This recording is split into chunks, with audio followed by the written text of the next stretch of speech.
जवान मूवी देखने पहुंचे भारत के प्रधानमंत्री नरेंद्र मोदी। बता दें आपको कि जैसे ही सिनेमा घरों में शाहरुख खान की जवान मूवी रिलीज हुई, वैसे ही भारत के प्रधानमंत्री दौड़े चले गए सिनेमा घरों में।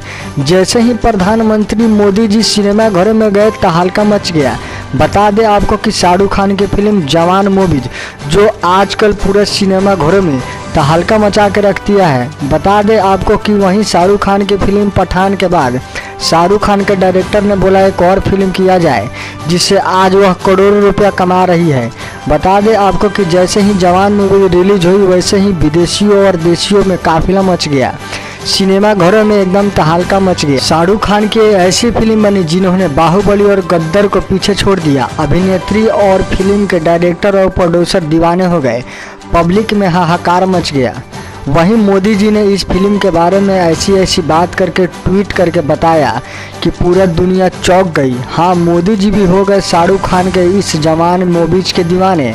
हाँ, तो अभी इस चैनल को सब्सक्राइब कर ले और हमारे वीडियो को लाइक करें। और बढ़ते हैं आगे और बताते हैं आप सभी को शाहरुख खान की इस जवान मूवीज के बारे में। 2023 में यह फिल्म रिलीज हुई। जवान मूवीज के टिकट पहले से ही बुकिंग हो रही है।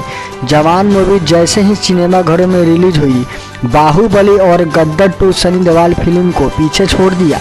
वहीं शाहरुख खान की फिल्म ने पठान में पहली बार जब यह निकाला था, तो पठान से भी ज़्यादा कमाई कर ली है इस जवान मूवीज़ ने। लोगों ने एडवांस बुकिंग करना शुरू कर दिया है।